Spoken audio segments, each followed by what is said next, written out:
limit theorems for a stable sausage. Okay, thanks for the kind introduction, and hi everyone. So before I start, I would like to thank the organizers for the invitation. It's my real pleasure to take part in this very interesting workshop, even though I'm participating only virtually. So as you can see, today I'm going to talk about limit theorems for a stable sausage. And by limit theorems here, I mean by the most classical limit theorems in probability theory. So strong law, large numbers, central limit theorem, and laws of the iterated logarithm. And the concept of a stable sausage I will introduce in a minute, but I guess that most of you, or maybe all of you, are already familiar with Wiener sausage. So stable sausage is just a generalization of the concept of a Wiener sausage. And let me also say that this is a joint work with Wojtek Sigan from Dresden and Wrocław, and Stjepan Šebek, who is also from Zagreb. Okay, so this is the outline of my talk. So first I'll introduce the concept of a Levy sausage. Then I will say a few words about the related results. And then I will move to the main part of my talk. So I'll discuss limit theorems of stable sausages. Okay, so stable sausage is, or Levy sausage is defined through a Levy process. So first let me recall a definition of a Levy process, even though I guess that all of you are very well familiar with it. So we fix a probability space, omega fp, and on RD valued stochastic process xt defined on this probability space is called a Levy process if it satisfies this quite standard four conditions. So the process starts from the origin, almost surely. It has independent increments, which means that these random variables are independent for any n and any choice of fixed deterministic times t0, t1 to tn. Third property is that this random variable does not depend on s, which means that it has stationary increments, and the last property is just stochastic continuity. Okay, now we can define Levy sausage. So we fix a time interval st, we fix a compact set in Rd, and a Levy sausage associated to our d-dimensional Levy process is nothing else than this random set. Okay, I'll give a picture of this object in a minute, but this can be visualized as this compact set K, which moves on a trajectory which is parallel to the trajectory of the original Levy process. Okay. And when s is 0, we just use this shorter notation stk for our Levy sausage. Okay, and when x is a Brownian motion, then we call stk a Wiener sausage. And of course, this was named after Norbert Wiener by Donsker and Varadan in 1975. And when the underlying process is a stable process, then we call stk just a stable sausage. Okay. Okay, a couple of pictures. So this is one realization of the path of two-dimensional standard Brownian motion. And in this, okay, and if you take for the set K, so for this compact set K, if you take just a closed unit ball, or in two-dimensional case, a closed unit disk centered at the origin, the corresponding sausage is nothing else than a neighborhood of radius 1 of the path of this Brownian motion. So we get something like this. Okay, so it's some sense it looks like a sausage, right? If you take a stable process, so this is concretely this is one stable process, two-dimensional, of course, and if you take the same set for K, so closed unit disk centered at the origin, then for the stable sausage we get something like this. Okay. In this talk, we'll be interested in the volume of a stable sausage. So by lambda, we denote the Lebesgue measure on Rd, and by Vk, we will denote the volume of our sausage Sk. And when S is 0, then we will just use this notation VTK. Okay. And as I mentioned at the beginning, we focus on the case when xt is a rotationally invariant stable process. which means that the corresponding characteristic function of Fourier transform has the following form, okay, where alpha is, of course, the index of stability. It's a parameter between 0 and 2. And when alpha is 2, then, of course, we deal with a standard Brownian motion. So this is just going to be a volume of a Wiener sausage. And we'll be interested in strong law of large numbers, central limit theorem, and law of iterated logarithms for the volume process. So, well, now one may ask why would be this interesting? Well, besides just pure mathematical curiosity, because essentially this is probably one of the simplest non-Markovian functionals of a Levy process. There is a motivation coming. There's also motivation coming from physics, which was observed by Frank Spitzer in 1964 in the context of Brownian motion, of course. So Spitzer observed the following thing. So if xt is a standard Brownian motion, and if we take k to be our compact set, and denote by tau k the first heating time of this compact set, then it is well known that this function here solves this heat equation on the complement of the set k, and subject to this initial condition on the complement of k, of course, and this boundary condition on the boundary of k. So basically, interpretation of f is just the temperature at point x at time t. But the more interesting thing here is if we take integral of this function here over k complement, which has interpretation as the total energy flow in time t from the set k into the surrounding medium k complement.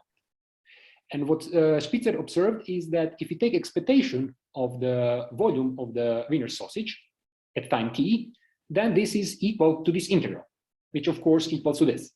So basically, understanding limiting behavior of the expected volume of Wiener sausage is equivalent of understanding limiting behavior of this total energy flow. Okay. Okay, now let us move to the main results. First, strong law of large numbers. So actually, it's very easy to obtain a strong law of large numbers. This is due to the subadditivity property of the volume process. So essentially, just using this the Lebesgue measure property, we easily observe that our volume process is subadditive. Actually, that is, it satisfies this relation. And now, by employing the classical Kingman's-Ergodic theorem and Kolmogorov's 0-1 law, just recall that the underlying process is a Levy process, so it has stationary independent increments. One concludes that there is a non-negative constant mu, also finite, such that this limit holds true almost surely and in L1. So now one might ask, can we say something more about this constant mu? And the answer is yes. This constant mu is actually a capacity of the set K, and this was already proved by Port and Stone in 1971 in the context of transient Levy processes. Okay? So recall that Levy process is transient if the average time of spending, every time that the process spends in any neighborhood around its starting point is fine, and otherwise called recurrent. And also it's well known that every Levy process is transient or recurrent. And a rotational invariant stable process is transient if and only if the dimension is strictly larger than alpha.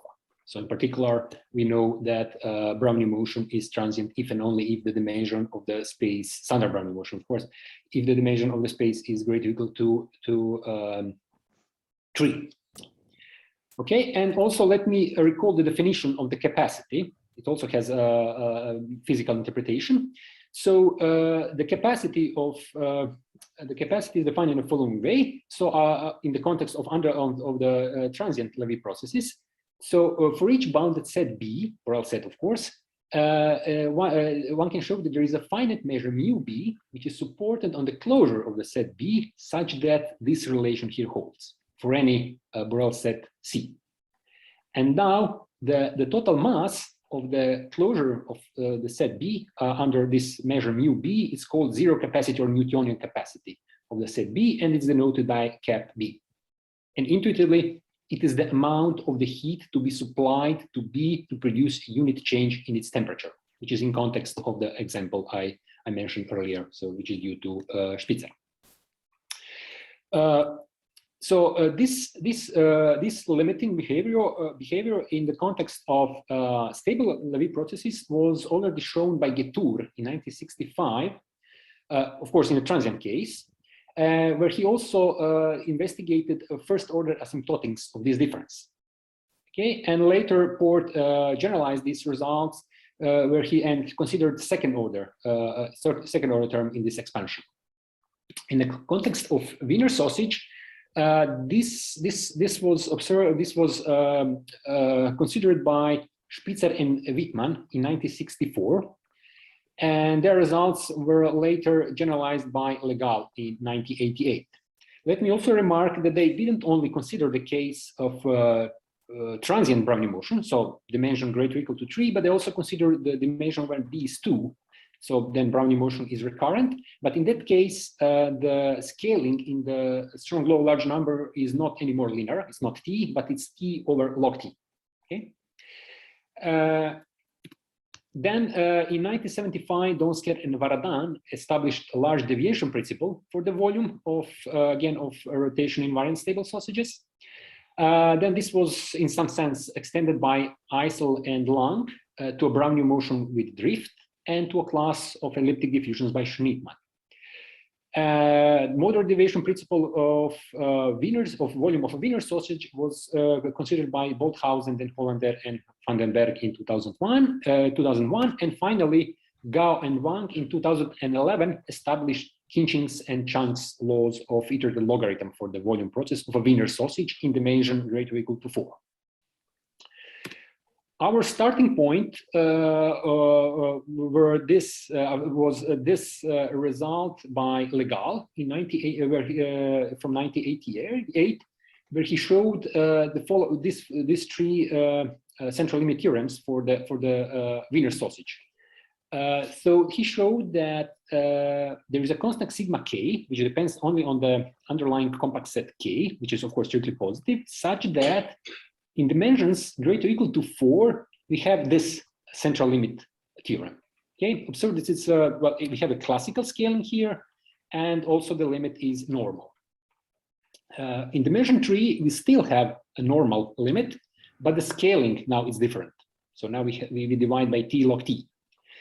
While in dimension 2, when the Brownian motion is recurrent, we have a different scaling. So I mentioned earlier that the scaling, in this case, the scaling in strong low large numbers is now t over log t. But also let me remark that the constant which we get in the strong low large numbers does not anymore depend on k. So it's not capacity of k, it is constant. It's always 2 pi. So it does not depend on the set k.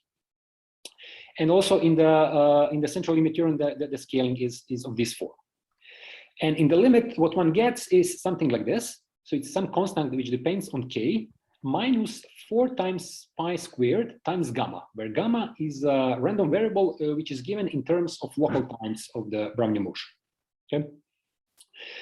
Okay, so now I will present our main result. So as I said, we are in the context of rotation invariant stable process. And we assume that this fraction, so d over alpha, is strictly larger than 3 over 2. Then we can show that there exists strictly positive constant sigma k, so it depends on our compact set k, such that this central limit theorem holds. Okay, so we have a standard normalization, so square root of t, and we get a normal limit. Okay, so observe that when alpha is 2, then this condition reads as d is strictly larger than 3, okay, or d is larger than or equal to 4, which is exactly this result obtained by Legal. So this result essentially generalizes this first situation. Okay, now I would like to say a couple of words about the proof of this theorem, because the idea is very simple, but of course the challenging part are technical things. So the proof actually relies on the classical Lindeberg-Feller theorem, which states that if we have a triangular array of zero mean random variables, which are also row-wise independent, and if the variance of the row-wise sum of these variables converges to some strictly positive constant, And if the tail of this variance goes to 0, then we can conclude this central limit theorem.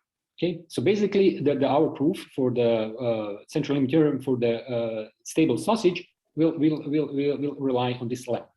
Okay, let me say a few words how to apply this lemma to our case. So first, we observe a really simple thing, that is that we can write our volume in this way. Okay, why is this important? Well, we can observe from this form two things.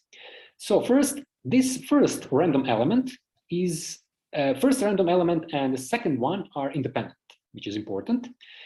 Second thing, the first random element has the same law as this random element, as this sausage, and the second one has the same law as this one. So just we use stationary and independent increments property of our Levy process, which means that we can write our volume in this form. So these two random variables are independent and plus some error. Okay, and if you continue this process with this second term, we arrive at something like this. Okay, so we get a sum of IID random variables plus error term. Now the idea is to apply Lindeberg-Feller on this part and to control the error term part in a sense that when divided by square root of t, we want it to converge to 0 in certain sense. Okay, and in order to get that, we were able to prove the following lemma, which says the following. So if we take independent copy of our Levy process, which we denote by x bar, then we were able to show that there is a universal constant c, such that for any k and all t large enough, we have the following bound on this error term. So observe that here in this error term, si and si plus 1 are independent. Okay, and the Lebesgue measure of this thing here can be bounded by this, because here we use a sausage from 0 to infinity, and this one is from 0 to this particular time. Okay, and we were able to show that the kth moment of the volume of this object, it can be bounded by this. So okay, this is just some constant depending on c and k, and the most important here is this function h. This function h has the following form. So it's constant in this regime, it's logarithmic in this regime, and it's of power type in this regime. Okay, so now having this result, if we take expectation of this of our error term, then we can easily see that this is bounded by this. So we just, because we use larger interval, and using the lemma, this is bounded by this. And now if we choose n in a smart way, take a logarithm of t, and here we use the fact that d over our assumption that the d over alpha is larger than 3 over 2, and this is the best we can obtain, then we can easily conclude the convergence in L1 to 0. Okay, so we really can get rid of the error term. It does not contribute to the limiting behavior in the central limit theorem. And as I said, for this part here, we use a Lindeberg-Feller. Okay, we use Lindeberg-Feller. Of course, we need to center it. So we just use this angle bracket notation for centering. And then we were able to show that this converges to a normal random variable, where this constant is obtained from the first condition in the Lindeberg-Feller theorem, which is actually this thing here. So essentially, one needs to show that the variance of the volume scaled in this way converges to some strictly positive constant. And this is essentially the hardest part here, the tricky part. The idea is to find a smart decomposition of the variance and show that that this decomposition actually converges, first converges and second converges to a strictly positive constant. And then we can conclude our result, which essentially says the following. So we started with this. If you rewrite it in this way, so for the first part we show that it converges to this normal to our normal law, and this second part just we need to assure that it goes to 0, but then this easily can be obtained because one can observe that this denominator equals to this. Okay, and this is something that we discussed in the previous lemma, which discusses the error term. Okay, and this concludes the central limit theorem result. Let me also remark that if one plays a little bit with Aldo's tightness criterion, one can also obtain the functional version of the result. So we can also get this convergence in the J1 Skorokhod topology. Okay. Okay, now let me move to the laws of the iterated logarithm. So we were able to show the following result. So now we are in the regime when d over alpha is larger than 9/5. Okay, and then we were able to show that in this setting, we have this Khintchine's law of iterated logarithm and this Chung's law of the iterated logarithm. Just recall that sigma k is the same constant as in the central limit theorem. Observe one more thing here. So when alpha is 2, so when we have a Wiener sausage, then this means that d is strictly larger than 18/5. And 18/5 is, of course, smaller than 4. And this is exactly the result that was obtained by Gao and Wang. Okay, so we essentially generalized this result by Gao and Wang, which was proved only for Wiener sausages. Okay, here I would also like to give just an idea how one proves this. So in the central limit theorem, the result relies on Lindenberg-Feller, and here we use a very similar approach. So we rely on this lemma, so which says the following. So if yn is a sequence of independent zero-mean random variables, and then if we define by Sn the corresponding partial sum, and by small Sn squared the variance of this sum, then we have this, call it Khintchine law of iterated logarithm, if this series here is finite, if it converges. So basically, we will try to check these conditions in our setting. Okay, how we do that? Well, first step is to find or define a subsequence of integers in a smart way. In a smart way, by smart way, I mean something that satisfies this thing here. Okay, and one can really define such a sequence. And then by using this sequence here, one can show that this limit here goes to 0. Why is this important? Well, this relation allows us to switch from continuous time to discrete. So we don't have to work with continuous time thing anymore, but only with this discrete time process, volume process. Okay. Okay, this is exactly what I said. Okay, and then in the next step, we make the composition of our volume process in this way here. So the first part are just IID random variables. Again, we are using just stationarity independence of the increments. And on this part, we are going to apply previous lemma.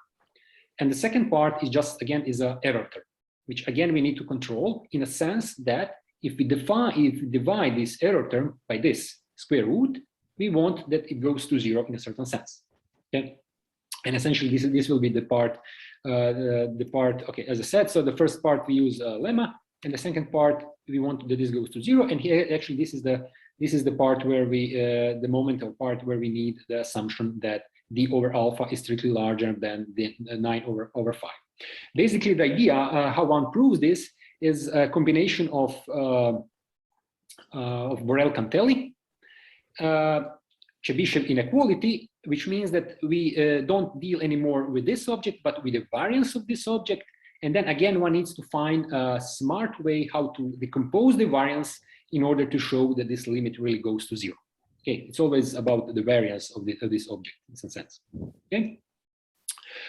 Okay, then this concludes the Khintchine's law of iterated logarithm. In order to prove Chung's law, we use basically the same idea, same approach, which relies on this following lemma.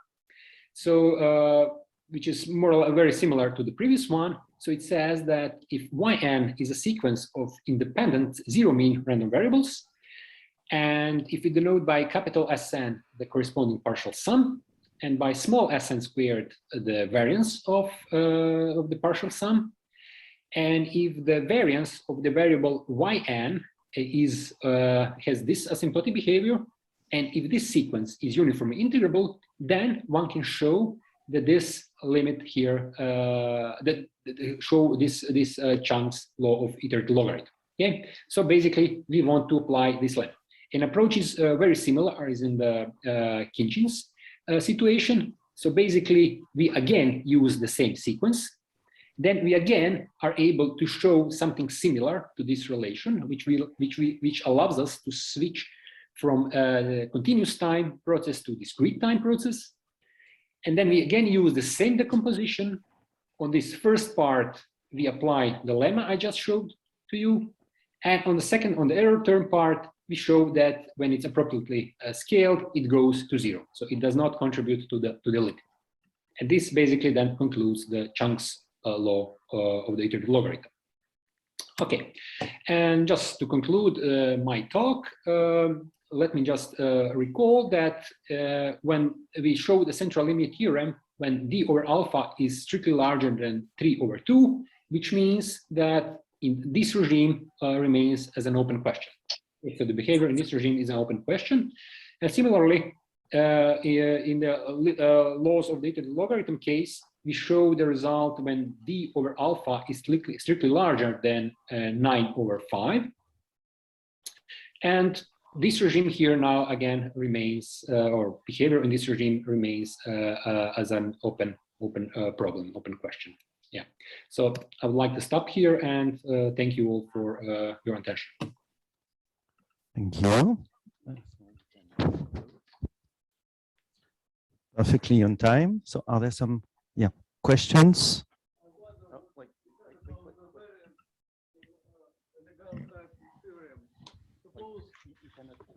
Okay. I wonder what could be said about the variance in the type theorem. Suppose K is a ball, any bounds for sigma K the dimension. Sorry, I can't hear you well. Okay, what should I wonder what you could be said about the variance in legal type theorem. Suppose K is a ball, any bounds for sigma K in terms of the radius and dimension. Yeah, okay, that's the problem. Yeah, so not much is known. Well, actually, nothing is known about sigma k. So if I understood well, your question was, can we say something about sigma k in terms of k or the properties of the process? No, we just know existence of this constant, nothing else. And the same thing is in the Wiener sausage case in the results obtained by Legal. He only can show that this constant exists. Unfortunately, yeah.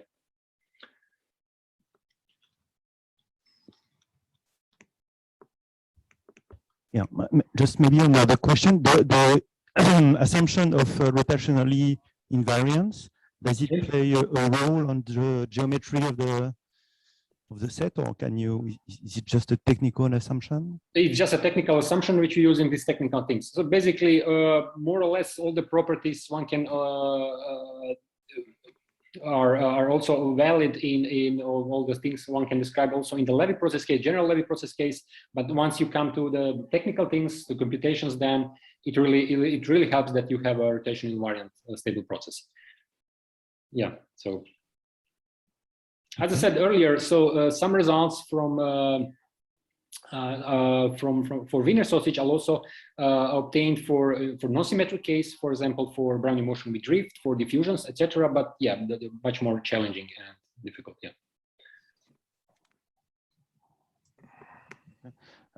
Are there some questions online?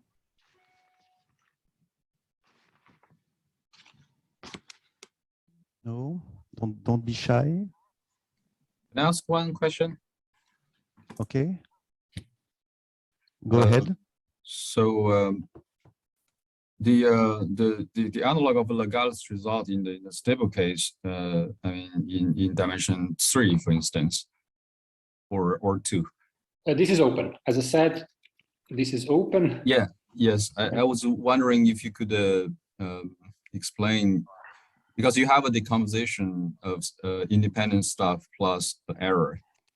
Yes. That in this case, the error is not an error, right? So you really need to have a good control of that exactly. term. So the approach is completely different. Also in the Wiener sausage case. So in this first case, Legal also uses Lindenberg-Feller.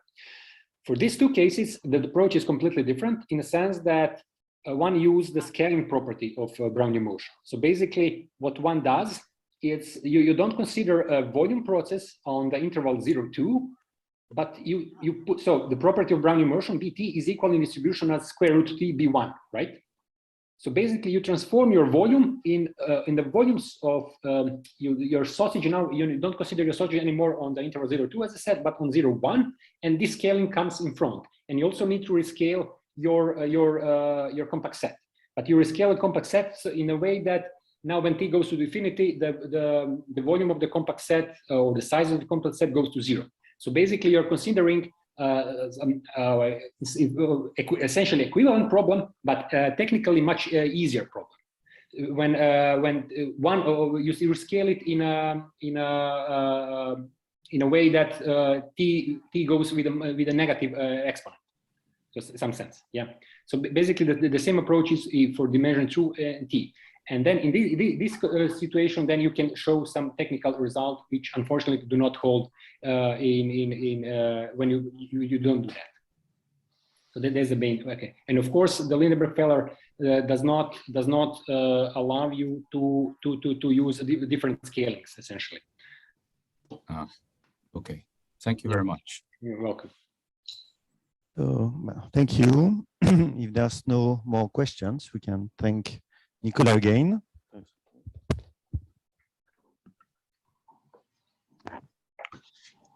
And so we prepare the next one.